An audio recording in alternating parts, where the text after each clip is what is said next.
Hello. Hello. ആ. ആ ഇത് ഞാൻ നിങ്ങളൊരു വീഡിയോ കണ്ടിട്ട് വിളിക്കുന്ന ആ, നമ്പർ എടുത്ത്. ഇത് എവിടെ നിന്നായിരുന്നു? ഇത് കാസർഗോഡ് ജില്ല. ആ, എന്തായിരുന്നു പറഞ്ഞു. ആ നിങ്ങൾ ഏത് മറ്റേ ആ ജീസസ് മിഷന്റെ ആണോ? ജീസസ് അതെ. ആ ഡിസ്റ്റിൻ എന്ന് പറഞ്ഞാൽ അറിയല്ലേ എന്നാരോ അല്ലേ? ഉവ്വ. ആ നിങ്ങളുടെ ഒരേ ഇതിലുള്ള ആ, എൻ്റെ ആത്മീയ സഹോദരന. ആ, പറഞ്ഞു. ആണോ? ആ ഉം, ഉം. ആ അല്ല, ഞാനിങ്ങനെ പുള്ളിയുടെ കണ്ടറിഞ്ഞു, ആ ഹാ പുള്ളിയുടെ ഹാ. വീഡിയോ ഒക്കെ കണ്ടറിഞ്ഞു. അന്നേരം ഉവ്വ. അതായത് പുള്ളി കാത്തലിക്സ് അല്ലേ? അതെ അതെ അതിൽ തന്നെ നിന്നുകൊണ്ടാണ് ഇപ്പം എല്ലാം പ്രവർത്തിക്കുന്നത്. അതെ. നമ്മൾക്കും അഭിപ്രായമൊക്കെ ഉണ്ട് ഇങ്ങനത്തെ ഇത് ശരിയാ. നമ്മുടെ സഭയുടെ പോക്കൊക്കെ ഭയങ്കര ഇതല്ലേ. ആ, ഉവ്വ. ഹാ, ഹാ, ഹാ. അത് ഭയങ്കര വിചിത്രമായ സംഭവം. കാരണം ഇതൊക്കെ ഒന്നും ബൈബിൾ അനുസരിച്ച എല്ലാ കാര്യങ്ങളും അല്ല. കത്തോലിക്ക സഭ പോകുന്നു. ആ ആ ഉം. തട്ടിമുട്ടി പോകുന്നേ ഉള്ളൂ. കാരണം സാധാരണ മനുഷ്യന് ഇപ്പൊ വെച്ചാൽ അതിനൊന്നും നോക്കാൻ നേരം ഇല്ലല്ലോ ഓ. ആർക്കും. ഉം, ഇപ്പൊ പള്ളിയിൽ പോയി ഉം. അവിടെ പോയി എന്തെങ്കിലുമൊക്കെ കുമ്പസാരം എന്ന് പറഞ്ഞ സംഭവം ചുമ്മാ കുമ്പസാരിച്ചു. ഈ പള്ളി പോകുന്ന ആൾക്കാരൊക്കെ വെറുതെ ഇങ്ങനെ പോകുന്നല്ലാണ്ട് ഹാ, ഈ ഹാ, ഹാ. യേശുവിലുള്ള യാതൊരുവിധ, അതായത് ബൈബിളിനനുസരിച്ച് യേശു പറഞ്ഞനുസരിച്ചൊന്നും ഈ നിത്യജീവൻ വേണമെന്നോ അല്ലെങ്കിൽ ഈ ലാസ്റ്റ് മരിച്ചു കഴിഞ്ഞാൽ ഇങ്ങനെ ഒരു പുനരുദ്ധാനം ഉണ്ടെന്നോ ഒന്നും അറിയത്തില്ല. ഉം, അറിയാം, ഉം. അപ്പൊ കേട്ടിട്ടുണ്ട്. ഈ പക്ഷെങ്കിൽ അല്ല അപ്പൊ ഈ പുരോഹിതന്മാര് ശരിക്കും ജനത്തെ വചനം കൊടുക്കുന്നില്ല എന്നാണോ അതിന്റെ അർത്ഥം? ബൈബിള് പഠിപ്പിക്കുന്നില്ല? ബൈബിള് പഠിപ്പിക്കുന്നതൊന്നും പഠിപ്പിക്കുന്നില്ല. അല്ലാതെ അവർ വേറെന്തെല്ലോ അല്ലേ ഈ വായിച്ചിട്ട് പറയുന്നത്. ആ ഹാ ഹാ. ഈ വേറെ ഏതെങ്കിലും ലൈനിലേക്കല്ലേ പോകുന്നത്. ഒന്നെങ്കിൽ സഭയുടെ വേറെ കാര്യങ്ങൾ പറയും, ആ പിന്നെ അല്ലെങ്കിൽ ബൈബിളിൽ യഥാർത്ഥത്തിൽ ഇപ്പം പറയുന്നില്ല. പണ്ടൊക്കെ കുറച്ചുകൂടെ പറഞ്ഞു, ഇപ്പൊ ഒട്ടുമില്ല. ഓ ഓ. ഇപ്പോൾ ഉള്ള പുതിയ ആൾക്കാരൊക്കെ അവര് ഒരു പഠിച്ചു നടന്ന കാലത്തെ സംഭവങ്ങളൊക്കെയാ പറയുന്നത്. എങ്ങനെ സഭയിൽ പഠിപ്പിക്കുന്നതായ ആ കാര്യങ്ങൾ അപ്പൊ ആ അത് തന്നെ, അപ്പം അത് തന്നെ. ആ, അല്ല, അപ്പൊ ബൈബിളുമായിട്ട് സംബന്ധമില്ലാതെ പോകുമ്പോൾ ഈ സഭ ജനങ്ങളെ എങ്ങനെ നിത്യജീവനിലേക്ക് അടുപ്പിക്കും, നിത്യരക്ഷയിലേക്ക് കൊണ്ടുപോയി എത്തിക്കും? അത് ഇപ്പം സഭയിൽ പറയുകയാണെങ്കിൽ സഭയ്ക്ക് ആച്ചന്മാർക്കും അങ്ങനത്തെ ഒന്നുമില്ല. അവരും തോന്നി അതല്ലേ പോകുന്നത് എല്ലാവരും മിക്കവാറുള്ളവര്. ഉം, ഉം, ഉം. അപ്പൊ ഈ അവർക്കൊക്കെ എന്ന് വെച്ചാല് അപ്പോ ഈ സത്യം പറയുകയാണെങ്കിൽ എനിക്ക് ഒത്തിരി അനുഭവങ്ങൾ ചെറുപ്പത്തിലുണ്ട്. ഇപ്പൊ എനിക്ക് 10-65 വയസ്സായി. ഓ. പക്ഷെ ഈ 60 വയസ്സുകളിൽ ഞാൻ വർഷങ്ങൾക്ക് മുമ്പ് ഈ പള്ളിയിൽ ഇങ്ങനെ അച്ഛന്മാരുടെ ഈ ഓരോ കഥകൾ ആൾക്കാർ പ്രായമുള്ളവർ പറഞ്ഞു കേട്ടിട്ടുണ്ട്. അത് ആ ആ. എനിക്കറിയാം. ഉവ്വ. അപ്പൊ അത് കാരണം ഞാൻ അധികം ഇങ്ങനെ വലിയ ഭക്തിക്കും ഒന്നും പോകലായിരുന്നു. പോവും, ആ ചുമ്മാ ചടങ്ങിന് പോവും വെറുതെ. ഉവ്വ ഉവ്വ നമുക്കൊരു ഇതുണ്ടല്ലോ, ആ വീട്ടിൽ ഉവ്വ. നിന്നൊക്കെ ഇങ്ങനെ പറയുമ്പോ അങ്ങ് പോവും. ഉം, അല്ലാതെ നമുക്ക് വലിയ താല്പര്യമൊന്നും ഇല്ല. കാരണം ഇവരെല്ലാം ഇങ്ങനല്ലേ. ഉം, ഉം. ഇപ്പോ അപ്പൊ പിന്നെ ഇതുകൊണ്ട് ശരിക്കും വലിയ കാര്യമില്ലെന്നുള്ള. അല്ല ശരിക്കും ഇപ്പൊ ഒരു മെയിനായിട്ട് വിഗ്രഹാരാധനയാണല്ലോ. അതെ അതെ അതെ. അത് വിഗ്രഹാരാധനയല്ലേ, എല്ലാ അത്ഭുതങ്ങളും അറിയാമെന്ന് മാത്രം മതി എല്ലാവർക്കും. ഉം. അല്ല നമുക്കിപ്പം ഇവര് നമ്മുടെ കാര്യങ്ങൾ നടക്കുക. ഇവർ ഓൾറെഡി ഇവരിപ്പോ ചെയ്യുന്നത് യേശുവിൻ്റെതാന്ന് പറയുന്ന വിഗ്രഹങ്ങൾ ഉണ്ടാക്കുക, അല്ലെങ്കിൽ അതെ അതെ മാതാവിൻ്റെതാന്ന് പറയുന്ന വിഗ്രഹം ഉണ്ടാക്കുക. ഇവര് അതെ അടി അതെ അടുപ്പിക്കുന്നത് ശരിക്കും ഓൾറെഡി ഇപ്പോഴും ഈ വിഗ്രഹത്തേക്കാണല്ലോ ഇവർ അടുപ്പിക്കുക. അതെ അങ്ങനെയാണോ? അതെ അതെ. വിഗ്രഹം എന്ന് പറഞ്ഞാൽ അത് വെച്ചാലേ പൈസ കിട്ടുള്ളൂ. ഓ, പൈസക്ക് വേണ്ടിയിട്ടുള്ള പരിപാടിയാണ് ഇവര്. പൈസക്ക് കിട്ടുള്ളൂ. അല്ലെ പിന്നെ ആരും ഇപ്പൊ ഞാൻ പറയാം, ആരും പള്ളിക്കകത്ത് എല്ലാം ഇങ്ങനെ വെച്ചിരിക്കുകയാണെങ്കിൽ ആരെങ്കിലും അവിടെ ആഹാ. നേർച്ചിടുകയല്ലോ. ഓ ഉവ്വ. പൈസ ഇട്ടാലല്ലേ അതുകൊണ്ട് ആ പണമല്ലേ ഇതിനെല്ലാം അതെ അതെ അതെ. മുഴുവൻ കാര്യവും പണത്തിന്റെ പുറത്താണ് എല്ലാം നടക്കുന്നത്. ഉം, പണം ഉം. ഉള്ളവർക്കേ അവിടെ സ്ഥാനം ഉള്ളൂ. സഭ സാമ്പത്തികമായി ഉയരണം, പക്ഷെ ആത്മാവിന്റെ രക്ഷയിൽ ഉയരണം എന്നുള്ള താല്പര്യമില്ല. ഇല്ല, ആത്മാവിന്റെ രക്ഷ എന്ന് പറയുന്ന സംഭവം അല്ല ഇത്. ഇപ്പൊ ഇന്നത്തെ കാലഘട്ടത്തിൽ എല്ലാ കാര്യവും അങ്ങനെയാണ്. കാരണം മുഴുവൻ സാമ്പത്തികപരമായി മുന്നോട്ട് ഇട്ടു എന്ന് പറയുന്നത് അല്ലാണ്ട് വേറെ വിശ്വാസം ബൈബിളും പഠിക്കണ്ട, അല്ലെങ്കിൽ ഉം, ഉം. ഒരു ആത്മാവ് രക്ഷപ്പെടുകയൊന്നും വേണ്ട. അങ്ങനെയൊന്നുമില്ല. ഇല്ല. എന്റെ ഉം. അഭിപ്രായത്തിൽ അങ്ങനെ. കാരണം അല്ല, എങ്ങനെ വേണമെങ്കിലും പോവാം. നമ്മൾ കാണുന്ന അങ്ങനെയാണ്. ഇപ്പൊ സഭയിൽ അടി ബഹളം ഒക്കെ ആയില്ലോ, ഏതോ എറണാകുളത്ത് അങ്ങനെയൊക്കെ. എറണാകുളത്താണേലും ആര് ചോദിച്ചാല് ഞാൻ ഇതൊക്കെ കാണുമ്പം ഇതൊക്കെ ചിന്തിക്കുമ്പോൾ ഞാൻ ഓർക്കുക, ഇത് സത്യം പറയുകയാണെങ്കിൽ യേശുവിന്റെ സ്നേഹം, യേശു സ്നേഹിക്കാനാ പറഞ്ഞത് പരസ്പരം. ഉവ്വ. ആ ക്ഷമയോ സ്നേഹമോ ഉണ്ടെങ്കിൽ ഇതൊക്കെ അറിയാവുന്ന ആൾക്കാർ ഇങ്ങനെ ചെയ്യുവോ? അപ്പൊ ഇത് വെറും എന്തോ എന്റെ ആലോചനയിൽ വരുന്നത് വെച്ചാൽ ഇത് പൈശാചികമായ ഒരു സംഭവമാണ് ഈ ഉം, ഉം, ഉം. സഭയിൽ കയറിയിരിക്കുന്നത്. ഉവ്വ. അല്ല അത് സാത്താന്റെ സഭയെന്ന് ബൈബിളുമായിട്ടൊരു സംഭവമില്ല. ബൈബിളിൽ നിന്ന് പുറത്ത് ചാടിയിട്ടുണ്ടെങ്കിൽ പിന്നെ അത് അങ്ങനെ തന്നെയാണല്ലോ. അതെ അതെ, സാത്താന്റെ ഇതില്ല. സാത്താൻ പള്ളിക്കകത്ത് കയറുമെന്നാണ് വചനത്തിൽ പറയുന്നത്. അല്ല ഉറപ്പ് സഭയിൽ ആ നിന്ന് ഒന്ന് ഗലാത്യ ലേഖനത്തില് 1-ാം അധ്യായത്തില് ആ പറയണ്ട, വിശുദ്ധ പൗലോസ് അപ്പോസ്തലൻ ഗലാത്യക്കാരോട് പറയുന്നുണ്ട്, ഞങ്ങൾ ആ പഠിപ്പിച്ചതോ അതിന് വിരുദ്ധമായിട്ട് സ്വർഗത്തിൽ നിന്നൊരു ദൂതനോ ഞങ്ങളോ വന്നാൽ ശപിക്കപ്പെട്ടവനാന്ന് പറയുന്നുണ്ട്.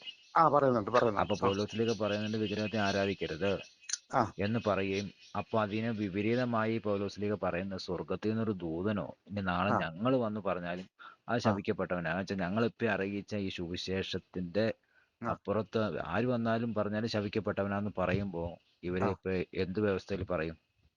ആ, അവര് പറഞ്ഞല്ലേ, ഇപ്പൊ ഈ ഡാനിയേൽ പൂവനത്തിലച്ചന്റെ ഞാൻ നേരത്തെ എടുത്ത് കാണുന്ന നല്ലൊരു പ്രസംഗവും നല്ല വൈദികയും നല്ല ബൈബിൾ പഠിപ്പിക്കുന്നു, ഓ കറക്റ്റ് കാര്യങ്ങളാണ് പഠിപ്പിച്ചുകൊണ്ടിരുന്നത്. ആ ഹാ അദ്ദേഹം പല കാര്യങ്ങളും പറയുമ്പം ഏതോ ഈ മാതാവിനെ പറ്റി പറയുന്നുണ്ട്, തെറ്റിദ്ധരിക്കരുത് എന്നും പറഞ്ഞിട്ട് പറയുന്നുണ്ട്. കാരണം ഉവ്വ നിങ്ങളിപ്പം പള്ളിയിൽ പോകുന്നു, പള്ളിയിൽ പോയി കഴിഞ്ഞാൽ മാതാവിനെ മാത്രം അവിടെ പോയി വണങ്ങിയേച്ച് വന്നാൽ അത് പിന്നെ വിഗ്രഹാരാധനയാണെന്ന് പുള്ളി പറയുന്നുണ്ട്. ആ സാത്താന് കിട്ടുന്ന ആരാധനയാണെന്ന് പുള്ളി ഒരു വീഡിയോ പറയുന്നുണ്ട്. ഉവ്വ കൃത്യമായിട്ടും പറയുന്നുണ്ട്, അത് കേട്ടതുവാ. അന്നേരം ഉം എന്നിട്ട് പുള്ളി പറയുന്നുണ്ട്, ഞാൻ തെറ്റിദ്ധാരണ ഉണ്ടാക്കരുത്, ഞാൻ മാതാവ് പിശാചാന്നല്ല പറഞ്ഞത്, പക്ഷെ ഉം നിങ്ങൾ ദൈവത്തെ ആരാധിക്കൊണ്ട് അവിടെ പോയി ഇതിട്ട് കഴിഞ്ഞാല് ഉം ഇത് നീതൽ സാത്താൻ ആരാധനയാന്ന്, സാത്താനെ ആരാധിക്കും എന്നുള്ളതാണ്.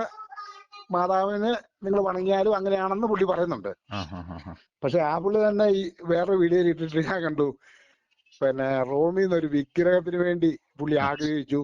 ആ എന്നിട്ട് ആ ഏതോ ഒരു മാതാവ്, ഒരു പ്രത്യേക മാതാവിന്റെ പേരും പറഞ്ഞിട്ടുണ്ട്, റോസ് ഇങ്ങനെ റോസ് കണ്ടൊരു പേരാ. ആ ആ ഹാ റോസ്മരിയ. ആ റോസ്മരിയ മാതാവിന്റെ ഒരു വിഗ്രഹം എനിക്ക് കിട്ടണമെന്ന് പറഞ്ഞു, ആ ഉം പ്രതിമ കിട്ടണമെന്ന് ആഗ്രഹിച്ചു. പക്ഷെ ഉം നമുക്കാരാ തരുന്നത്?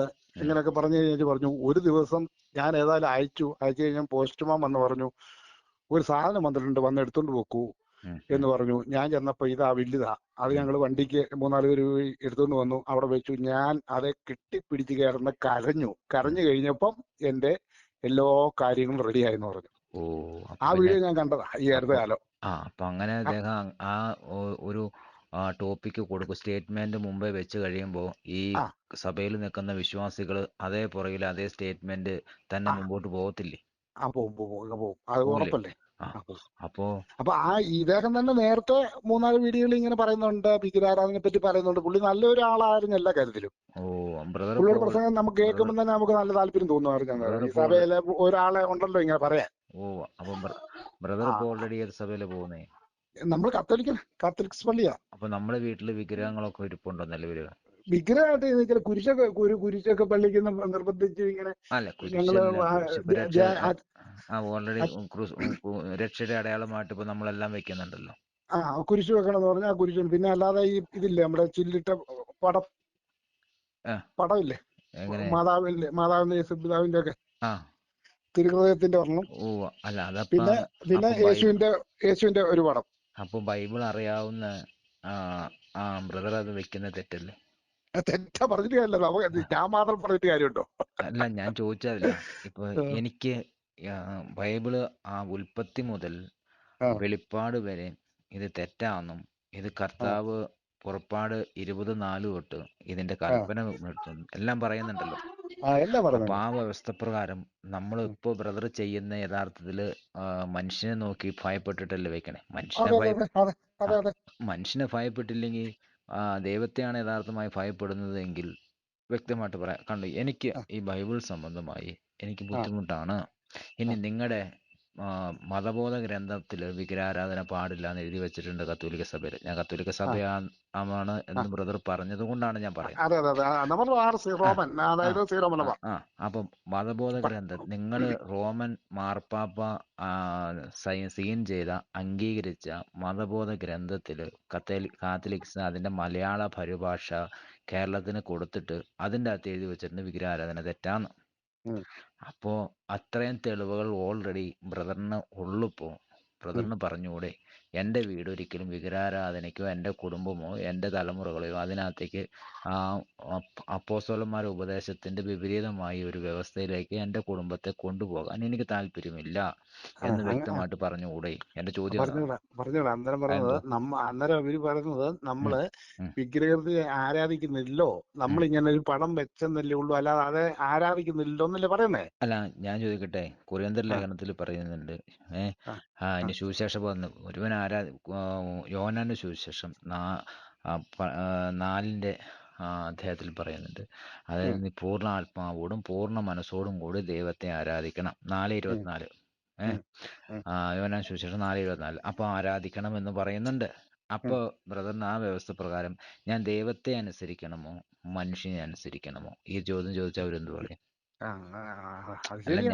അല്ല ഞാൻ ചോദിച്ച ബ്രദറിനോടാണ് ചോദിക്കുന്നത്. ഞാൻ ദൈവത്തെയാണോ അനുസരിക്കണ്ടേ, ഇന്നലെ നിൽക്കുന്ന അതായത് അച്ഛന്മാരെയാണോ ഞാൻ അനുസരിക്കേണ്ടത്, അല്ലെങ്കിൽ പോപ്പിനെയാണോ അനുസരിക്കേണ്ടത്? നിങ്ങൾക്ക് ആർക്കെങ്കിലും ദൈവിക പദ്ധതി അനുസരിച്ച് ഞാൻ വിപരീതമായി ചെയ്താൽ എന്നെ സ്വർഗരാജ്യത്ത് എത്തിക്കാന്നുള്ള ഉത്തരവാദിത്വം ഉണ്ടോ? ഇത് ബ്രദറിന് മനസ്സിലാക്കിക്കൂടെ? കാരണം നമ്മളാരും ചോദിക്കാൻ പോവുമല്ല. അല്ല ഞാൻ ചോദിക്കട്ടെ, ബ്രദറിന് ആത്മാവിലാണോ രക്ഷ വേണ്ടേ മനുഷ്യനിലാണോ രക്ഷ വേണ്ടേ? എനിക്ക് ദൈവത്തിൽ യേശുക്രിസ്തുവിലല്ലാതെ രക്ഷ വേറെ ഇല്ലല്ലോ. രക്ഷയില്ല. അങ്ങനെയാണ് ഈ വെളിപ്പാട് പുസ്തകത്തിൽ വ്യക്തമായിട്ട് പറയുന്നുണ്ട്. ബിംബാരാധികളും വിഗ്രഹാരാധികളും നായ്ക്കളും ക്ഷുദ്രക്കാരും ഇവരാരും സ്വർഗരാജ്യത്തിൽ കയറത്തില്ലെന്ന് വ്യക്തമായിട്ട് കർത്താവ് പറഞ്ഞു. അപ്പൊ ആ വ്യവസ്ഥ പ്രകാരം ബ്രദർ ഇപ്പൊ മരിച്ച എവിടെ പോകും? ആ വ്യവസ്ഥ പ്രകാരം പറയുകയാണെങ്കിൽ നമുക്കിപ്പം നരകമേ ഉള്ളൂ. അപ്പൊ അങ്ങനെയാണെങ്കിൽ ഇവിടെ ഈ ഭൂമിയിൽ ഇവരെ പ്രസാദിപ്പിച്ചിട്ട് എന്ത് പ്രയോജനമുണ്ട്? അന്നേരം ഇവർക്ക് വേറെ പണിയുണ്ട്. ഇവർക്ക് ശുദ്ധീകരണ സ്ഥലത്തിൽ കിടക്കുന്ന ആത്മാക്കളെ രക്ഷിക്കാൻ കുർബാന ചെല്ലുക, ഒപ്പിച്ച് ചെല്ലുക പരിപാടി ഉണ്ടല്ലോ. അല്ല അത് പൈസ കൊടുത്തിട്ടാണല്ലോ. അത് പൈസ കൊടുത്ത് അതാണ് ഇവര് പറയുന്നത്. കാരണം അഥവാ നിങ്ങൾ എങ്ങനെയെങ്കിലും ദൈവത്തിന് മുമ്പിൽ തെറ്റുകാരെ ചെറിയ തെറ്റൊക്കെ ആണെങ്കിൽ അത് ഭൂമി ഇരുന്ന് മരിച്ചു കഴിയുമ്പം പ്രാർത്ഥിച്ചു കഴിഞ്ഞാൽ നരകത്തിൽ നിന്ന് കയറിപ്പോ. നരകത്തിലല്ല, മറ്റേ ശുദ്ധീകരണ സ്ഥലം. അല്ല പ്രാർത്ഥിക്കുന്നു എന്ത് ഉറപ്പുണ്ട്? നിങ്ങൾ മരിച്ചു പോയി. അവര് പറയുന്നത് എങ്ങനെയാണല്ലോ, പ്രാർത്ഥിക്കും. മരിച്ചവർക്ക് പ്രാർത്ഥന ഉണ്ടല്ലോ. മനുഷ്യന്റെ വാക്ക് മാറ്റാലോ. വാക്ക് മാറ്റാം, പക്ഷെ പ്രാർത്ഥന മരിച്ചവർക്ക് വേണ്ടിയുള്ള പ്രാർത്ഥന ഉണ്ട്. അതൊന്നും ബൈബിള് പഠിക്കുന്നില്ല. കർത്താവ് തന്നെ ബൈബിള് പഠിക്കുന്നില്ല, അവര് പറയുന്നതാ ഞാൻ പറഞ്ഞത്. അല്ല അവര് പറയുന്നത് കൊണ്ട് മനുഷ്യന്റെ വാക്കിന് വിശ്വസിക്കാൻ നമുക്ക് പാടുണ്ടോ? ഇല്ല. സങ്കീർത്തനം എന്നാ പറഞ്ഞേ? ദൈവത്തെ മനുഷ്യനിൽ ആശ്രയം യഹോവയിൽ ആശ്രയിക്കാനാണോ പറയുന്നത്, മനുഷ്യനിൽ ആശ്രയിക്കാനാണോ പറയുന്നത്? നീ പ്രഭുക്കന്മാരിൽ ആശ്രയിക്കരുത്, മനുഷ്യനിലും ആശ്രയിക്കരുത്, പിന്നെ ആരിൽ ആശ്രയിക്കണം? അല്ല നമ്മളിപ്പോ ദൈവത്തിൽ ആശ്രയിക്കാവുള്ളൂ. അപ്പൊ ദൈവത്തിൽ ആശ്രയിക്കുമ്പോ ദൈവം പറഞ്ഞനുസരിച്ച്.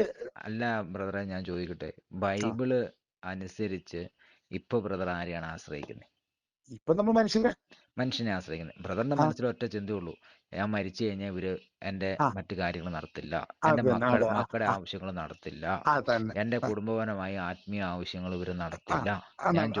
ഞാൻ ചോദിക്കട്ടെ, ഈ ഭൂമിയിൽ ജീവിച്ചിരിക്കുമ്പോ എന്തെല്ലാം ആവശ്യം നടത്തിയാലും ബ്രദറിന്റെ ആത്മാവ് നഷ്ടമാക്കിയിട്ട് ആർക്കെന്ത് പ്രയോജനം? ഒന്നും പറയാനില്ല. കാരണം അത്രേ ഉള്ളൂ. അപ്പൊ പിന്നെ ആർക്ക് പ്രയോജനമുണ്ട്? ബ്രദറിന് പ്രയോജനമില്ല. ഇനി ജീവിച്ചിരിക്കണവര് കൂടി വന്നാൽ 3 മാസം കൊണ്ട് ബ്രദറിനൊക്കെ മറന്നു കളയും. പറഞ്ഞു മനസ്സിലായി. ഇനിയിപ്പോ സ്വർണം കൊണ്ട് കൊട്ടാരം ഉണ്ടാക്കി കൊടുത്തു എന്ന് പറഞ്ഞാലും 3 മാസത്തെ ആയുസൊക്കെ ഉള്ളൂ, മരിച്ചു കഴിഞ്ഞാൽ. അത് കഴിയുമ്പോൾ നിങ്ങളെയൊക്കെ മറന്നു പോകും. ഈ പറഞ്ഞ എന്നെ മറന്നു പോകും.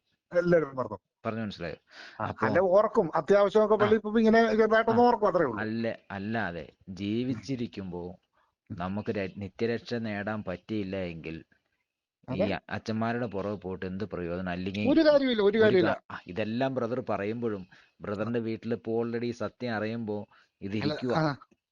പക്ഷെ വേറെ കാര്യം, നമുക്ക് ഇവിടെ ഒരു അങ്ങനെ ഒരു ഇതിൽ നമുക്ക് അങ്ങനെ ഒരു ശക്തി, അതായത് ഇങ്ങനെ എതിർത്ത് നിൽക്കാനുള്ള ശക്തി വേണ്ടേ? അല്ല അത് ദൈവമാണല്ലോ തന്നെ എതിർത്ത് നിൽക്കാനുള്ള ശക്തി. ദൈവം തരുമെന്ന് പറഞ്ഞാലും ഭൂമി ഇപ്പം നമ്മൾ ജീവിക്കുമ്പം സമൂഹത്തിലല്ലേ ജീവിക്കുന്നേ? അല്ല സമൂഹത്തിൽ ഇപ്പൊ എന്തൊരു ബന്ധുക്കോസുകാർ ജീവിക്കുന്നുണ്ട്, അവര് വിഗ്രഹത്തെ വെച്ചിട്ടാണ് ആയിരിക്കണം. അല്ലെങ്കിൽ ഇപ്പൊ എന്തെല്ലാം സഭയില് അവരൊന്നും ജീവിക്കുന്നില്ലേ? നമ്മുടെ ഇത് അതായത് സ്വാതന്ത്ര്യ സഭയാണല്ലോ.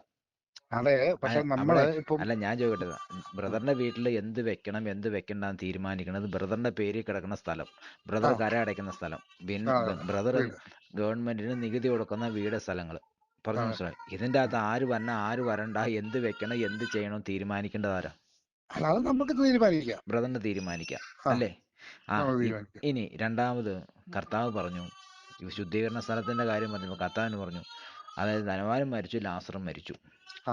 ഇവിടെ ശുദ്ധീകരണ സ്ഥലം പറഞ്ഞിട്ടുണ്ടോ? ഇല്ല. ഒറ്റ പോയിന്റ് ഉള്ളൂ, അതായത് നിത്യ നരകവും അബ്രാഹാമിന്റെ മടുത്തിട്ടും, അതല്ലേ പറഞ്ഞിട്ടുള്ളൂ. അത് പഴയ നിയമത്തിൽ പറഞ്ഞിരിക്കുന്ന അങ്ങനെയാണ്. പക്ഷെ അതല്ല യേശു പറഞ്ഞിരിക്കുന്ന അങ്ങനല്ല. രണ്ടാമത് അല്ല പഴയ നിയമത്തിലല്ല, ഞാനിപ്പോ പുതിയ നിയമത്തിൽ എടുത്തിട്ട് പുതിയ നിയമത്തിൽ പുതിയ നിയമത്തിൽ പഴയ ഒരു ചരിത്രം പറയുന്നതാ. പഴയ ചരിത്രമല്ലല്ലോ യേശു പറഞ്ഞു. പഴയ ചരിത്രമാണെങ്കിലും പുതിയ ചരിത്രമാണെങ്കിലും യേശു സത്യമായിട്ട് പറയുന്ന കാര്യങ്ങളെല്ലാം സത്യം. പാഴ്വാക്ക് പറഞ്ഞിട്ടുണ്ടോ എവിടെയെങ്കിലും? ഇല്ലില്ല. യേശു ഇല്ലില്ല. യേശു പറഞ്ഞിട്ടുണ്ടല്ലോ, ഞാൻ പഴയതിനെ നീക്കുവാനല്ല വന്നത്, പഴയ പ്രവാചകന്മാരെയോ അവരുടെ കാര്യങ്ങളെയോ നീക്കാനല്ല വന്നതെന്ന് മത്തായിയുടെ സുവിശേഷത്തിൽ 5-ാം അധ്യായത്തിൽ പറയുന്നുണ്ടല്ലോ. ആ ആ അപ്പോൾ പഴയതിനെ നീക്കാനാണോ കർത്താവ്? ഇനി പഴയ നിയമത്തിലായിക്കോട്ടെ, ഓക്കെ, ഈ പഴയ ആ നിയമത്തിലെ നീക്കാനാണോ കർത്താവ് കയറി വന്നേ? അല്ല. അല്ല. അപ്പോൾ പുതിയ നിയമത്തിൽ കർത്താവ് പറഞ്ഞിട്ടുണ്ടെങ്കിൽ അത് യഥാർത്ഥമാണല്ലോ, ഒരു നിത്യ നരകം ഉണ്ടെന്നുള്ളതിന് വ്യക്തമാണല്ലോ. ഉറപ്പാ. ഇനി വെളിപ്പാടിലേക്ക് പോയി കഴിഞ്ഞാൽ ഇവരെല്ലാം അതായത് അഗ്നിപ്പൊയ്കയിലാന്ന് പറയുന്നുണ്ടല്ലോ. അതായത് ഉണ്ട് ഉണ്ട് ബിംബാരാധികൾ, നായ്ക്കൾ, ക്ഷുദ്രക്കാർ, ഇവരെല്ലാം എൻ്റെ അടുത്ത് വരെയില്ല, അവർ തീപ്പൊയ്കയിലാന്ന് പറയുന്നുണ്ടല്ലോ. ഉണ്ട് ഉണ്ട് ഉണ്ട്. അപ്പം ഇനി യെശയ്യാവ് 18-ാം അധ്യായത്തിൽ നോക്കുമ്പോൾ നരകത്തെ പറ്റി അവിടെ വായിക്കുന്നുണ്ട്. ആ അപ്പോൾ ഈ വ്യവസ്ഥ പ്രകാരം എല്ലാം ലൈവായിട്ട് പഴയ പ്രവാചകന്മാർ, യേശു ക്രിസ്തു, അപ്പോസ്തലന്മാർ എല്ലാം പൂർണ്ണത വരുത്തി കഴിഞ്ഞപ്പോൾ ഇതിൻ്റെ അകത്ത് വ്യക്തമായിട്ട് വിഗ്രഹത്തെ ആരാധിക്കേണ്ട യോഹന്നാൻ പറയുന്നു, വിഗ്രഹത്തെ വിട്ട് ഓടാനാണ് പറയുന്നത്. അതെ അതെ അതെ. അപ്പം അങ്ങനെയാണ് നിങ്ങളുടെ വീട്ടിൽ വെച്ചിരിക്കുന്ന സാധനം നിങ്ങൾ എന്ത് ചെയ്യും? എൻ്റെ ചോദ്യം അതാ. ചോദ്യത്തിന് മറുപടി പറയണ്ടേ? അല്ല, അത് ശരിയാ. കാരണം നമ്മൾ അല്ല പിന്നെ അതെന്നാ നമ്മൾ ഈ പാരമ്പര്യമായിട്ടല്ല നമ്മൾ ഇതൊക്കെ അല്ല വെക്കുന്നത്. പാരമ്പര്യം ഇപ്പം ഞാൻ ചോദിക്കട്ടെ, പാരമ്പര്യം നമ്മളെ രക്ഷപ്പെടുത്തോ ഇല്ലയോ? ഇല്ല, പഴയ കാലത്ത് വെച്ചാൽ എല്ലാവരുടെ വീടുകളിലെ അപ്പം ക്രിസ്ത്യാനിയുടെ വീട്ടില് ഞാൻ യാക്കോബ് സഭയിൽ പോകുന്ന ഒരാളാണ്. ആ ഞാൻ യാക്കോബ് സഭയിൽ പോകുന്നു. എനിക്ക് പല കാര്യങ്ങളും ഉൾക്കൊള്ളാൻ പറ്റത്തില്ല. ആ ഞാനിപ്പോൾ തുറന്നല്ല പറയുന്നത്. അപ്പം ഞാനത് ആ ഉൾക്കൊള്ളാൻ പറ്റാത്തതുകൊണ്ട് ഞാൻ പോയി പണിയൊക്കെ പറയും. അതല്ലേ. ഞാൻ അന്നേരം ആ പള്ളി പോവോ? അല്ല, ഞാൻ പള്ളിയിൽ പോകുന്നുണ്ട്, അത് എൻ്റെ പേഴ്സണൽ കാര്യം. പക്ഷെ ഞാൻ അവരുടെ മറ്റു കാര്യങ്ങളിലേക്കൊന്നും ഞാൻ എന്നെ കൊണ്ട് അത് ബുദ്ധിമുട്ടാണ്. കാരണം വചനത്തെ വിട്ട് എന്ത് ചെയ്യുന്നു ഞാൻ അതിനകത്ത് അംഗീകരിക്കുന്ന ആളല്ല. ആ ആ ആ ഞാൻ പറഞ്ഞു എനിക്കതിനുള്ള തൻ്റെ ഇടമുണ്ട്. ആ യേശു എന്തു പറഞ്ഞോ, അപ്പോസ്തലന്മാർ എന്ത് പഠിപ്പിച്ചോ, അത് ആ വിട്ടിട്ട് മറ്റൊന്ന് ചെയ്യാൻ എനിക്ക് താല്പര്യമില്ല. അന്നേരം നമ്മുടെ ആവശ്യങ്ങളൊക്കെ വീട്ടിലൊക്കെ എന്തെങ്കിലും ഉണ്ടെങ്കിലോ അവര് വരുവോ? ഞാൻ ചോദിക്കട്ടെ, ഇപ്പം നിങ്ങൾ ഉം, മരിച്ചു ഉം. മരിച്ചു കഴിഞ്ഞാൽ നിങ്ങൾ ആരെങ്കിലും അവിടെ വെച്ചുകൊണ്ടിരിക്കുമോ? അതല്ല, അല്ല അങ്ങനല്ല ഞാൻ പറഞ്ഞ. അല്ല ഞാൻ ചോദിക്കട്ടെ, മരിച്ചു കഴിഞ്ഞുള്ള പ്രശ്നം അതിപ്പം ആ സർക്കാരാണല്ലോ എടുത്തിട്ട് മറവ് ചെയ്തോളൂ. ആ ഒരുവന്റെ ഇപ്പം ലാസർ മരിച്ചു. ആ ലാസർ മരിച്ചു കഴിഞ്ഞപ്പോൾ ലാസറിനെ അടക്കം ചെയ്തു എന്ന് അവിടെ പറഞ്ഞിട്ടുണ്ടോ? ഉണ്ട്. അത് അല്ല ലോകത്ത് അല്ല ഇപ്പൊ എന്താണേലും അല്ല സംഭവം നടക്കും അങ്ങനെ. അല്ല ഞാൻ ചോദിക്കട്ടെ, ലാസർ ഉം, മരിച്ചു എന്ന് പറഞ്ഞിട്ടുള്ളൂ. ഉം. ധനവാനെ അടക്കിയെന്നും പറഞ്ഞിട്ടുണ്ട്, ലാസർ അടക്കിയെന്ന് അവിടെ പറഞ്ഞിട്ടില്ല. ഇനി മുനിസിപ്പാലിറ്റി കൊണ്ടുപോയോ നക്കിക്കൊണ്ടിരുന്ന പട്ടി വലിച്ചു കൊണ്ടുപോയോ അതിപ്പം ഒന്നും അറിയത്തില്ല. ധനവാനെ അടക്കി കാണും. ലാസറിനെ ആ അല്ല അത് അന്നത്തെ നമുക്കങ്ങ് കാലഘട്ടത്തെ എന്തെങ്കിലും ഗവൺമെന്റ് എടുത്തോണ്ട് പോയി കാണും. ചിന്തിക്കാം. ഓക്കെ, അന്നത്തെ ആ റോമ ഗവൺമെന്റ് എടുത്തു ചിന്തിക്കാം. ഓക്കെ, ആ സംഭവിച്ചു. ഉം, ഉം. പക്ഷേ ഈ ആത്മാവ് എവിടെയായിരുന്നു?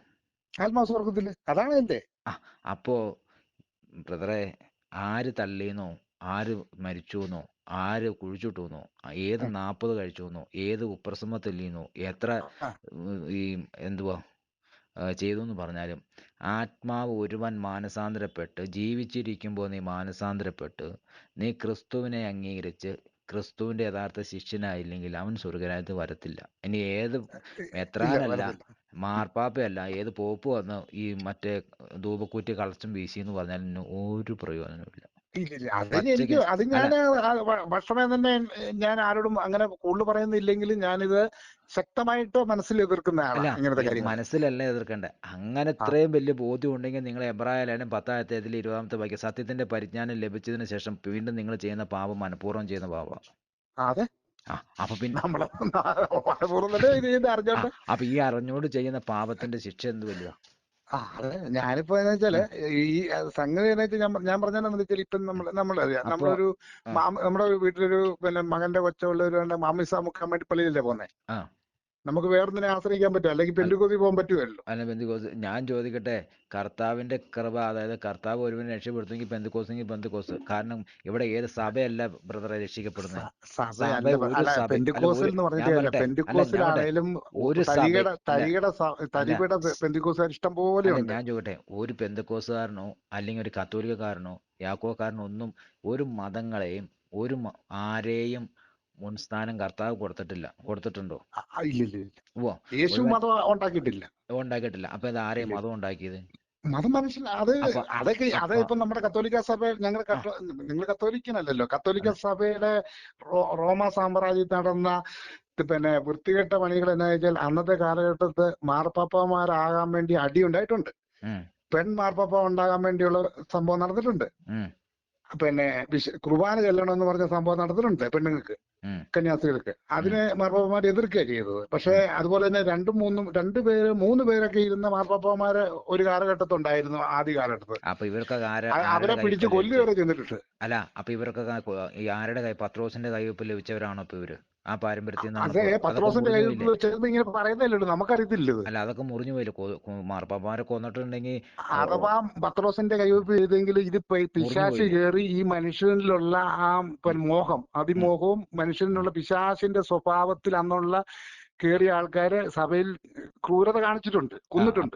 അപ്പൊ പിന്നെ പത്രോസിന്റെ കൈവെപ്പ് അപ്പൊ എങ്ങനെ വരും? അപ്പൊ ഈ സത്യം വേണമെങ്കിൽ ഈ കത്തോലിക്ക സഭ എന്ന് പറയുന്ന സംഭവത്തിൽ ഒത്തിരി പ്രത്യേകത നടക്കുന്നത്, അച്ഛന്മാർ മുഴുവൻ ഈ പുറത്തുള്ള അച്ഛന്മാർ കംപ്ലീറ്റ് തെമ്മാടികളാ. ആ ഇത് നമുക്കറിയാം, കാരണം ഞാൻ എന്റെ ഇടവയിൽ ഉള്ളതും അങ്ങനെ ഒത്തിരി എണ്ണം ഞാൻ കണ്ടിട്ടുണ്ട്. ആ അപ്പൊ ഈ മർമ്മന്മാരൊക്കെ ഇങ്ങനെ ഏ?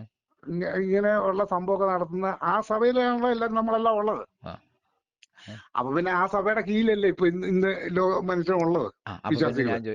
അപ്പൊ നിങ്ങൾക്ക് ഇപ്പൊ എന്റെ ചോദ്യം ബ്രദറെ എപ്പോഴും അവശേഷിക്കുന്ന ചോദ്യം, ആ നമ്മളിപ്പോ യഥാർത്ഥത്തില് പകലാന്നും ഇരുട്ടാന്നും നമുക്ക് ലൈവാ ഉം. അതെ അല്ലേ? അതെ അതെ. നേരം രാത്രിയാകുമ്പോ നമുക്ക് ഇരുട്ടിനെ കണ്ടിട്ട് ഇത് പകലാന്ന് പറയാൻ പറ്റുമോ? ആ പറ്റുമോ? പാലാൻ പറ്റൂല. പറ്റില്ല. ഇനി ആ പകല് വന്നിട്ട് ഇത് ഇരുട്ടാന്ന് പറയാൻ പറ്റുമോ? പറ്റത്തില്ല. പറ്റത്തില്ല. അപ്പൊ ഇത് പകല് പോലെ സത്യം ഉള്ള സ്ഥിതിക്ക് ഈ സാഹചര്യത്തില് നമ്മുടെ രക്ഷ കിട്ടണമെങ്കിൽ വചനം എന്തു പറയുന്നു അതനുസരിച്ച് അതനുസരിച്ച് ജീവിക്കണം, പോയേ പറ്റൂ. അത്രേ ഉള്ളൂ. അതല്ലാതെ തലമുറ രക്ഷപ്പെടത്തില്ല. അല്ലെങ്കിൽ ഇതെല്ലാം വചനത്തിന്റെ കീഴിൽ വന്നു കഴിയുമ്പോൾ ഒരു നിത്യജീവനും നിത്യരക്ഷയും ഓൾറെഡി ഉണ്ട്. ഇവിടെ കുറച്ച് എന്തേലുമൊക്കെ കൂട്ടി ഒപ്പിച്ച് ഒരു പെരുന്നാളും വെടിക്കെട്ടും ആ അതൊക്കെ ആ ഇതൊന്നും അത്യുന്നതനായ ഇല്ല. ദൈവമായിട്ടുള്ള ഒരു ബന്ധവുമില്ല. ഇല്ലില്ല, ശരിയാ. ആ അതായത് ദൈവരാജ്യം എന്ന് പറയുന്നിടത്ത് ആ ചെല്ലണമെങ്കിൽ യേശുക്രിസ്തു പറഞ്ഞ അനുസരിച്ചുള്ള ജീവിതം മാത്രമേ ഉള്ളൂ. ആ കാരണം അപ്പൊ വെച്ചാൽ അവിടെ മനുഷ്യനെ 10,000 അന്നദാനം കൊടുത്തെന്നും പറഞ്ഞിട്ട് ആ ജീവിതം മോശമാണെങ്കിൽ അപ്പൊ മനുഷ്യനെ നമ്മൾ ഒരു കാര്യമില്ല. മനുഷ്യനെ മനുഷ്യനെ പ്രസാദിപ്പിച്ചാ പോയിരുന്നു. പ്രസാദിച്ചിട്ട് കാര്യമില്ല. അല്ല, പ്രസാദിപ്പിച്ചാ പോയിരുന്നെങ്കിൽ യേശുക്രിസ്തു ഒരിക്കലും ക്രൂശിൽ കയറേണ്ടി വരില്ലായിരുന്നു. ഇല്ലില്ല. വരുവാർന്നോ? ശരിയാ. വരുവാർന്നോ? അദ്ദേഹത്തിനും ഇങ്ങനെ പിന്നെ അല്ല ഒരു കണക്കിനാണെങ്കിൽ അവരുടെ കൂടെ കൂടിയാ മതിയായിരുന്നു. അല്ല വരുവാർന്നോ? വരത്തില്ല. അങ്ങനെ അങ്ങനെ അല്ല കൂടി കഴിഞ്ഞാലേ ഇത് ശരി, നടക്കുമല്ലോ. ഇനി അത് വിട്, യേശുവിനെ വിട്. അപ്പോസ്തലന്മാര് മനുഷ്യനെ പ്രസാദിപ്പിച്ചിരുന്നെങ്കിൽ രക്തസാക്ഷിയാവേണ്ട വല്ല കാര്യം ഉണ്ടായിരുന്നോ? ഇല്ല, അവരെല്ലാം പോയി ഭയങ്കര ക്രൂരത കിട്ടി മരിക്കുകയില്ലേ ഇത്. പോയി. ഓക്കെ. ഇന്നത്തെ കാലത്തും ഏകരക്ഷകനായ കർത്താവായ യേശു ക്രിസ്തുവിനെ പ്രതി പീഡനയേക്കുന്ന ഒരുപാട് ഒരുപാട് ആത്മീയ പേരുണ്ട്. സഹോദരങ്ങളുണ്ട്. ഉണ്ട് ഉണ്ട് ഉണ്ട് അപ്പൊ ഉണ്ട്. ഇവര് പറയാണ്, ആ അയ്യോ ഞങ്ങൾക്ക് ജനത്തെ മോഷിപ്പിക്കാൻ പറ്റത്തില്ല, ആ അതുകൊണ്ട് ഞങ്ങൾ പയ്യെ അങ്ങ് ജനത്തെ ഇങ്ങനെ അങ്ങ് പോയാൽ ആത്മീയ ജീവിതം മുമ്പോട്ട് പോവാം. ക്രിസ്ത്യാനിയാന്ന് പറയാൻ പറ്റുമോ? ക്രിസ്ത്യാനിയാന്ന് പറയാൻ പറ്റും. അങ്ങനെ പറയാൻ ക്രിസ്ത്യാനിയാന്ന് പറ്റുമോ? പറയാനേ പറ്റുള്ളൂ. അതെങ്ങനെ ക്രിസ്ത്യാനിയായിട്ട് ഏ? എല്ലാരും അങ്ങനല്ല. ഇപ്പം അല്ല ഈ ക്രിസ്ത്യാനി മനുഷ്യന്മാർ മുഴുവൻ അല്ല ക്രിസ്ത്യാനിയല്ലേ. അല്ല ക്രിസ്ത്യാനി എന്ന് പറഞ്ഞ വാക്കിന്റെ അർത്ഥം എന്തായി? ക്രിസ്ത്യാനി എന്ന് പറഞ്ഞാൽ ക്രിസ്തുവിനെ അനുകരിക്കുന്നവൻ. അപ്പൊ ക്രിസ്തുവിനെ അനുകരിക്കണേ എങ്ങനെയാവണം? ക്രിസ്തുവിനെ അനുകരിക്കണമെങ്കിൽ ക്രിസ്തു പറഞ്ഞ പോലെ തന്നെ ജീവിക്കണം. വേണ്ടേ? വേണം. ജസ്റ്റ് ആ കൽപ്പനകളും ജസ്റ്റ് എങ്കിലും ഒന്ന് നോക്കണ്ടേ? നോക്കണം. ഇതൊന്നും അല്ല, പക്ഷെ ഇതൊന്നുമില്ല. ഇന്ന് അല്ല അത് അല്ല മൊത്തത്തിൽ ഒരു സഭയിലും നടക്കുന്നില്ല. അല്ല നമ്മളും സഭയെ നോക്കണ്ടാന്ന്. നമ്മളെ സഭയെ നോക്കണ്ട, പുരോഹിതന്മാരെ നോക്കണ്ട, പാസ്റ്റർമാരെ നോക്കണ്ട, ഇനിയിപ്പോ വേറെ ആരെ നോക്കി നമുക്ക് ജീവിക്കാൻ പറ്റത്തില്ല. ഇല്ല, ഒരു അതില്ല. പാസ്റ്ററിനെ നോക്കി ജീവിക്കാൻ പറ്റത്തില്ല, ഒരു ബ്രദറിനെ നോക്കി ജീവിക്കാൻ പറ്റത്തില്ല, ഒരു വ്യക്തിയെ പറ്റത്തില്ല. പോലും നോക്കി നമ്മൾ ആരെ നോക്കി ജീവിക്കണം? നമ്മൾ ദൈവത്തെ നോക്കി ജീവിക്കുക, യേശുവിനെ നോക്കി. അപ്പൊ അത്രേ ഉള്ളൂ. യേശുവിനെയും അപ്പോസ്തലന്മാരെയും നോക്കി ജീവിക്കാൻ പറ്റൂല്ലോ. പറ്റും. അപ്പൊ അവരെന്ത് അവര് പറഞ്ഞ പറഞ്ഞു? അല്ല അനുസരിച്ചാണെങ്കിലും നമുക്ക് ജീവിക്കാൻ പറ്റും. അപ്പൊ അവരെന്ത് പറഞ്ഞു? ശരി, അവര് ബാക്കിയുള്ളവരൊക്കെ വിട്. അത് ബാക്കിയുള്ളവരുടെ അവരുടെ പ്രബോധനങ്ങൾ മാത്രമേ നിലനിൽക്കുകയുള്ളൂ. ശരി. അപ്പൊ അതൊക്കെയാണല്ലോ. അപ്പൊ മനുഷ്യരൊക്കെ വിട്ടേക്ക്. അവരുടെ അതെ, പ്രബോധനം. മനുഷ്യ വീട് ഞാൻ പറഞ്ഞതെന്ന് വെച്ചാൽ നമ്മള് സമൂഹ ജീവി ആയതുകൊണ്ട്, അല്ല സമൂഹ ഞാൻ ജീവി ചോദിക്കട്ടെ. ആയതുകൊണ്ട് നമുക്കിപ്പോ മറ്റു മനുഷ്യന്മാരും നമ്മളെ അല്ലല്ല കൊണ്ടും അവരെ കൊണ്ടും നമുക്ക് ആവശ്യമുണ്ടല്ലോ. അല്ല, അത് വേണ്ടാന്ന് പറഞ്ഞില്ല. അയൽക്കാരെ സ്നേഹിക്കണമെന്ന് പറഞ്ഞില്ല. എന്നേരം അവരുടെ ദൈവത്തെ പിടിച്ച് സ്നേഹിക്കണമെന്ന് പറഞ്ഞിട്ടുണ്ടോ? ഇല്ല, അല്ല. നമുക്ക് അങ്ങോട്ടും ഇങ്ങോട്ടും മനുഷ്യൻ ജീവിക്കുമ്പം ഒരു സഹായം അല്ല, വേണമല്ലോ അത് എല്ലാ വേണ്ടാന്ന് കാര്യത്തിലും. പറഞ്ഞിട്ടില്ലല്ലോ. അത് ബൈബിളിൽ ആ അതായത് വേണ്ടെന്ന് അപ്പോസ്തലന്മാർ പറഞ്ഞിട്ടുണ്ടോ? കാരണം ജാതിയരെ സഹായിക്കണം. നിങ്ങളിപ്പോൾ തൊട്ടടുത്തൊരു ഒരു ഹൈന്ദവന് വിവാഹം വിളിച്ചു. നിങ്ങൾ ആ പോകണം, പോണം. നിങ്ങൾ സഹായിക്കേണ്ടതെങ്കിൽ സഹായിക്കണം, ആ അവരായിട്ട് അവരുടെ ഭക്ഷണം കഴിക്കണം. അതൊന്നും വേണ്ടാന്ന് ആരും പറയുന്നില്ല. അത് ചെയ്യണം. അതങ്ങനെ ഉം, ഇനി എന്തെങ്കിലും സഹായ രീതി ചെയ്യേണ്ടതാണെങ്കിൽ അത് ചെയ്യണം. ആ ആ അതെല്ലാം വേണ്ടെന്ന് പറയില്ല. പക്ഷെ അവരുടെ ദൈവത്തെ എടുത്ത് കൊണ്ടുവന്ന് എന്ന് വെച്ചാൽ അവരുടെ വിഗ്രഹത്തെ വെച്ചിട്ട് നമ്മൾ എന്നും വെച്ച് പൂജിക്കാൻ പാടില്ല. ആ ഉണ്ടോ? ഇല്ലില്ല, അത് ഉണ്ടോ? പാടില്ല, അത് മാറ്റി നിർത്തണം. അപ്പോൾ ആ വ്യവസ്ഥ പ്രകാരം അത്യുന്നതനായ ദൈവത്തിനെ പൂർണ്ണ ആത്മാവിലും പൂർണ്ണ മനസ്സോടും കൂടെ ആരാധിക്കുകയും സ്നേഹിക്കുകയും ചെയ്യണമെന്ന് യേശുവ പഠിപ്പിച്ചത്. അതെ അതെ. അതുപോലെ അപ്പോസ്തലന്മാരെ അതിനെ പഠിപ്പിക്കുകയും ചെയ്തു. നമുക്ക് ഒരു ഉപമതത്വമുണ്ട്, കാരണം ആ നല്ല ഏൽക്കാരന്റെ ഉപമ. ആ അപ്പോൾ ആ യേശു നല്ല ഏൽക്കാരൻ ആരായിരുന്നെന്നോ, ആ അവൻ അല്ല യഹൂദനാണെന്നോ അവൻ യേശു വേറൊരുത്തനാണെന്നോ അല്ല ഒന്നുമില്ല. നിക്ക് യേശു പഠിപ്പിച്ചു. അപ്പോസ്തലന്മാർ അത് തന്നെ ഏതെങ്കിലും അപ്പോസ്തലൻ വിഗ്രഹത്തെ ആരാധിച്ചിട്ടുണ്ടോ? ഇല്ല ഇല്ല, ആരും ഇനി ഇല്ല. ഒന്നും അത് ചരിത്രത്തിൽ ഇല്ലെന്ന് തോന്നുന്നു. ഇല്ല ചരിത്രത്തിൽ എന്നല്ല, ചരിത്രത്തിലും ഇല്ല. ഇല്ലില്ല. ഇല്ല. അപ്പോ ഇതെങ്ങനെ അവര് ഇത് ഇത് ചെയ്യാത്തൊരു ഇത് ഇത് കേറി ഇത് ഇങ്ങനെ ഇതിനകത്ത് കേറി കൂടുകയെന്ന് ഇതെല്ലാം അതൊക്കെ 7-ാം നൂറ്റാണ്ടിന് ശേഷം കയറി കൂടുതൽ ബ്രദറെ. അതൊക്കെ കയറി കൂടുകയെന്ന് നമുക്ക് 6-ാം ഉറപ്പറിയാം. കാരണം വെച്ചാൽ 6-ാം നൂറ്റാണ്ട് യേശുവിന്റെ അല്ല കാലഘട്ടത്തെ വിശുദ്ധ ഗ്രന്ഥം വെച്ച് നോക്കുമ്പോൾ അന്നത്തെ കാലഘട്ടത്തെ പഴയ നിയമത്തിലെ വിഗ്രഹാരാധന, അന്നത്തെ പിന്നെ ഈ കാര്യങ്ങളെല്ലാം കൃത്യമായിട്ട് വന്നത് ഇന്ന് നടക്കുന്ന മുഴുവൻ ആ കാലഘട്ടത്തെ പോലെ തന്നെയാണ് നടക്കുന്നത്. അല്ല 6-ാം നൂറ്റാണ്ടിന് ശേഷം കയറി പറ്റിയ ബ്രദർ. അതൊക്കെ അപ്പോൾ ഇത് ഇന്നപ്പോൾ ബ്രദറിന് അത്രയും ബോധ്യം നിലനിൽക്കുമ്പോൾ തന്നെ ബ്രദറിന്റെ വീട്ടിൽ ഫോട്ടോയുടെ മുമ്പിൽ ബ്രദർ തിരി കത്തിക്കുന്നില്ല? തിരുഹൃദയത്തിന് മുമ്പിൽ ഞാൻ തിരിയൊന്നും കത്തിക്കും. ഞാനത് നോക്കൊന്നുമില്ല. ഏ ഞാനത് മൈൻഡ് ചെയ്യല. അല്ല അതവിടെ അല്ല വെച്ചിട്ടുണ്ടെന്നേ ഉള്ളൂ. ക്രിസ്ത്യാനിയാന്ന് അറിയണ്ടേ. അല്ല എൻ്റെ ചോദ്യത്തിന് ആൻസർ പറ. ബ്രദർ തിരി കത്തിക്കുന്നുണ്ടോ ഇല്ലയോ? ഇല്ലില്ല, ഞാൻ അല്ല കത്തിക്കില്ല. നിങ്ങളുടെ വീട്ടിൽ കത്തിക്കുന്നുണ്ടോ?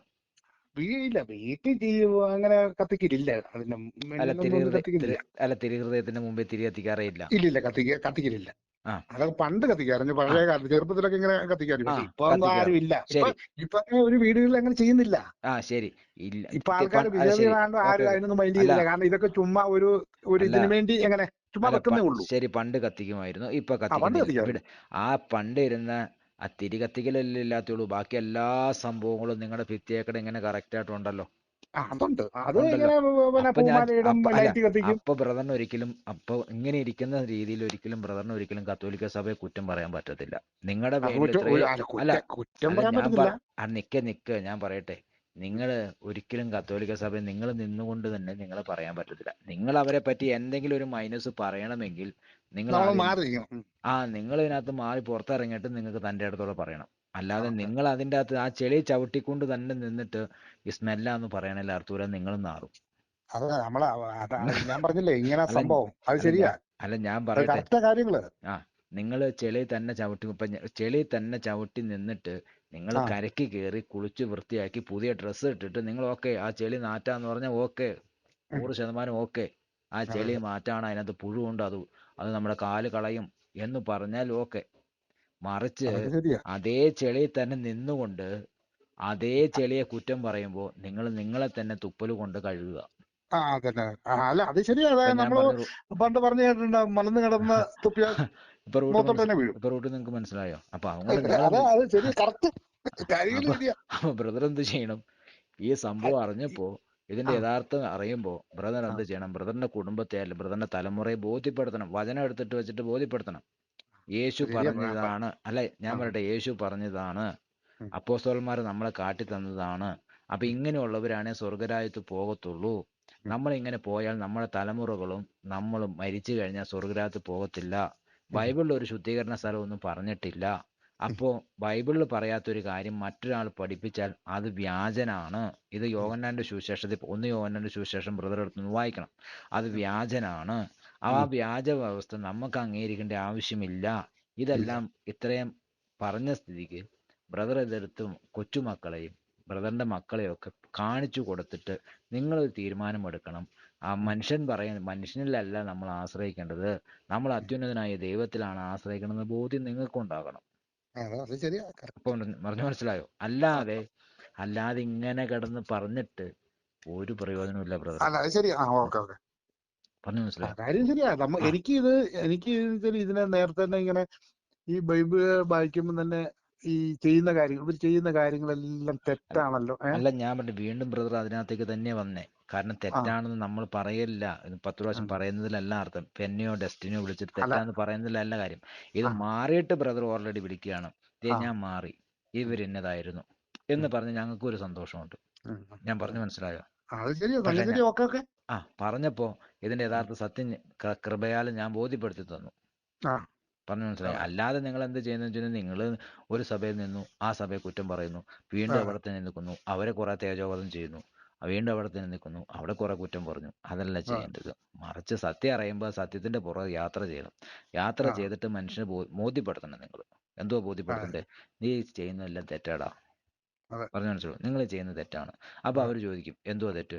കണ്ടോ ഉം. അതിനനുസരിച്ചാണോ പോണേ? ഇനി പോട്ടെ, ആ വചനം പോട്ടെ, അവരുടെ മതബോധ ഗ്രന്ഥം ഇരിക്കുന്നുണ്ടല്ലോ. ഈ ആ മതബോധ ഗ്രന്ഥം അനുസരിച്ച് വിഗ്രഹത്തെ ആരാധിക്കരുതെന്ന് പറയുന്നുണ്ടല്ലോ. അതും അവർ ചെയ്യുന്നു. അപ്പോൾ ഇവർക്ക് മതബോധ ഗ്രന്ഥവും അംഗീകാരമില്ല, ബൈബിളും ആ അംഗീകാരമില്ല. ഇത് രണ്ടും ആ. ഇല്ലാത്ത സഭ ഏത് സഭയാടാ ഉം. എന്ന് നിങ്ങൾക്ക് തൻ്റെ ഇടത്തോടെ ചോദിക്കാം. അല്ല അത് ശരിയാ, ഓക്കെ. അങ്ങനെ ആ സംഭവം നമുക്ക് പറയാം. ആ അപ്പോൾ ഓക്കെ. ഇതൊന്നുമില്ലാതെ ബ്രദർ ഇങ്ങനെ വിളിച്ചിട്ട് സംസാരിക്കുമ്പോൾ ബ്രദറിന്റെ സഭയെ തന്നെ ബ്രദർ തേജോവധം ചെയ്യുക. അതെ അതെ. ഞാൻ തെളിവ് നമ്മളങ്ങനെ അതിൽ നിന്നുകൊണ്ടാകുമ്പോ ശരിയാ. ആ ഓക്കെ. Okay correct. ശരി. ഓക്കെ. ഓക്കെ. എന്നാ ശരി.